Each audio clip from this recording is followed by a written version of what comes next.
Welcome to a conversation we don't have often enough. Masculinity, in its many forms, has shaped societies, cultures, and personal identities for centuries. But in today's world, it faces more scrutiny than ever. Terms like toxic masculinity and online movements promoting hypermasculinity are changing how men view themselves and others. But where does all of this come from? And how does it impact men and society? Let's dig deep into these questions and explore how masculinity has evolved and where it stands today. In this video, we'll not only examine toxic masculinity and its harmful effects, but also discuss how some cultural and online movements are polarizing men and women. Finally, we'll highlight the positive aspects of masculinity and propose a healthier way forward. Whether you're navigating what it means to be a man today or simply curious about these evolving concepts, this is a conversation for everyone. Let's rethink what it means to be a man together.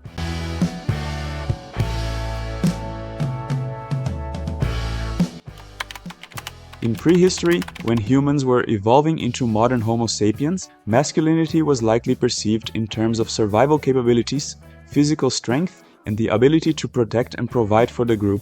Early human societies were organized around hunting, gathering, and communal living, where men were often responsible for hunting large game and defending the tribe. Traits like aggression, bravery, and endurance would have been valued, as these were necessary for securing resources and ensuring the survival of the community.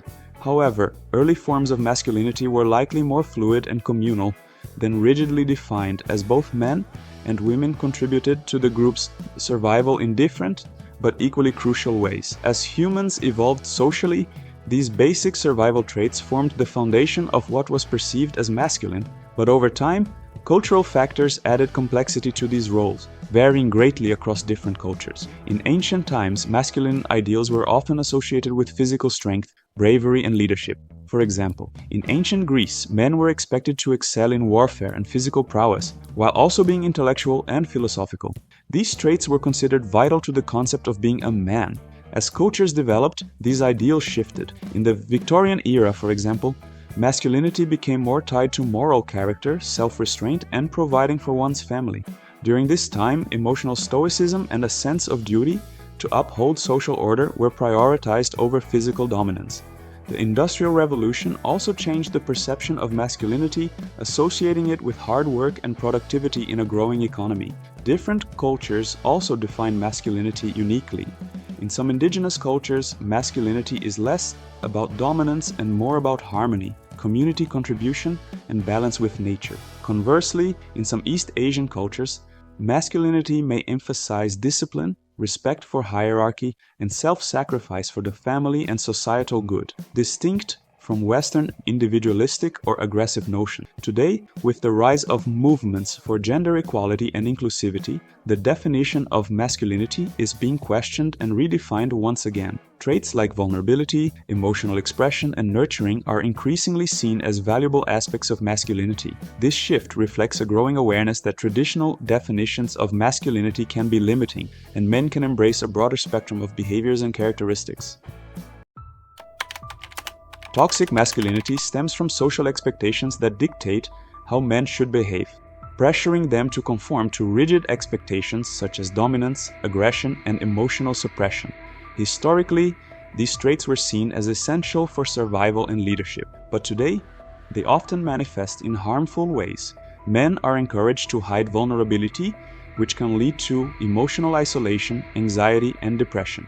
By channeling emotions through anger and measuring success by strength, men are not only harming themselves but also damaging relationships and perpetuating gender inequality. The mental health consequences of toxic masculinity are profound. Men who are discouraged from expressing emotions are more likely to suffer from anxiety and depression, as they often lack the tools or societal permission to cope with their struggles in a healthy manner.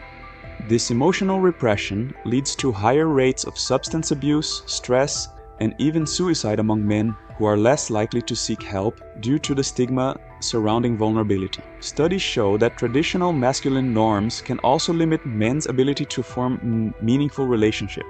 as the pressure to maintain dominance and control can create barriers to intimacy and trust.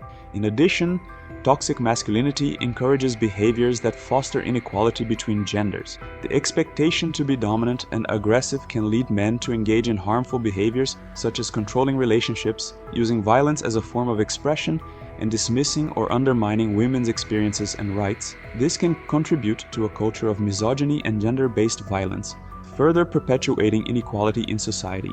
By viewing vulnerability and emotional expression as feminine weaknesses, toxic masculinity stifles growth and empathy, preventing men from fully understanding and relating to others, especially women. More recently, we've seen the rise of online movements, which are built around the idea that society has been feminized. Due to the push for gender equality, usually promoted by feminist movements, as well as the hypercriticism in media of traits that are typically associated with masculine. These movements incentivize men to reclaim control and dominance, especially over women. While the initial intention behind these anti-feminism movements and hypermasculinity influencers may have been to provide men with advice on relationships and self-improvement, many of these spaces have evolved into environments that are deeply critical of women. These communities often promote gender separation and present women as manipulative or inferior. Unfortunately, these narratives can have a damaging effect.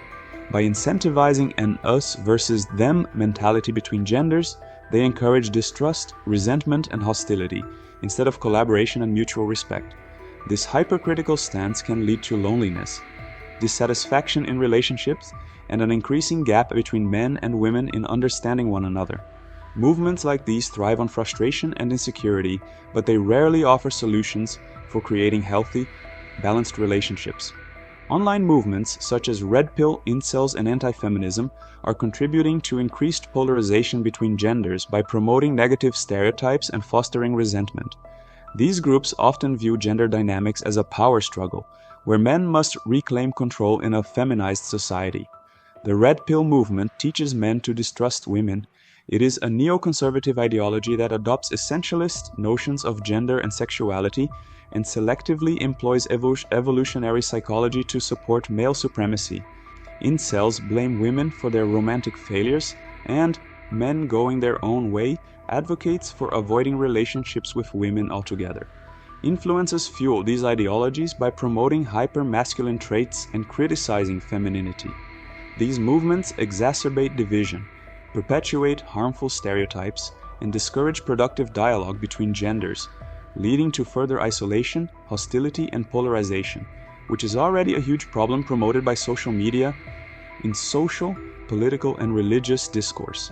Young men are becoming increasingly anti-feminist, according to a Brookings Institute poll. In the US, 45% of men ages 18 to 29 say they face discrimination. The trend is similar in Europe and the UK, where young men express growing resistance to gender diversity initiatives. Given Millennial and Gen Z's widening presence in the workforce, these rapidly changing attitudes threaten firms' diversity gains. Millennials and Gen Z men are not just turning against feminism, they also feel more pressure than previous generations to prove their masculinity, often through physical displays and sexualized talk about women, a Pew survey found. These young men think that stay-at-home dads are lesser men, in contrast to older generations, an Ipsos and King's College study shows. One reason for this shift may be that gender equity efforts have focused on women's access to educational, work, and promotion opportunities, leaving some men resentful as traditionally male-dominated jobs have become more competitive. Political movements that capitalize on this resentment by promoting anti-feminism, anti-gay messages, and endorsing hypermasculinity could be exacerbating this trend. Some also blame the shift on the commodification of anti-male sentiments. When men feel they have limited power, they rate female job applicants as less desirable candidates and recommend lower pay, according to findings from a set of published experiments. They also become more tolerant of gender and gender identity discrimination and inequalities. Workplaces where men compete to demonstrate their masculinity often suffer from toxic cultures, low safety standards, misconduct, and abusive leadership. They also exhibit more negative attitudes and behaviors towards women and LGBTQ+ individuals, which encourages harassment. In recent years, some extremist feminist movements and segments of the media have at times overly criticized traditional masculine traits like assertiveness, competitiveness, and strength, often portraying them as inherently negative. This has led to a cultural environment where young men might feel alienated or ashamed of expressing these traits, causing confusion about their identities and contributing to low self-esteem. When masculinity is framed as harmful, without acknowledging its potential for positive qualities, young men may struggle with feeling devalued or disconnected from their own identity. Overgeneralized criticism can leave young men feeling stigmatized for wanting to be assertive or competitive in healthy, productive ways. For instance, assertiveness, a trait crucial for standing up for oneself or pursuing goals, may be mistaken for aggression. Similarly, emotional resilience might be confused with emotional suppression, making young men hesitant to embrace strength or perseverance for fear of being labeled toxic. This backlash can lead to an unhealthy pendulum swing where men feel they must either reject all traditionally masculine traits or risk being perceived as part of the problem. The resulting identity crisis contributes to a loss of confidence and self-worth. When young men receive messages that their inherent characteristics are problematic, they may struggle with finding a balanced identity. This can exacerbate mental health challenges like anxiety, depression, and loneliness, particularly as these men attempt to navigate the confusing landscape of modern gender dynamics. It's crucial to emphasize that masculinity, like any form of identity, has both positive and negative potential depending on how it is expressed. Rather than rejecting traits, we should encourage young men to channel them in constructive, empathetic ways. A more nuanced understanding of masculinity, one that incorporates traits like emotional intelligence and self-awareness, can help young men find pride in their identity while fostering healthier relationships and mental well-being. We can draw from ancient philosophy like Aristotle's concept of the golden mean, which emphasizes balance and moderation in all virtues. Being courageous, for example, is a virtue, but too much courage becomes recklessness, and too little becomes cowardice. Healthy masculinity can take a similar approach, finding a balance between strength and sensitivity, assertiveness and empathy. So, what does healthy masculinity look like in today's world? It's about embracing both traditional masculine traits and newer qualities like emotional intelligence, vulnerability, and collaboration.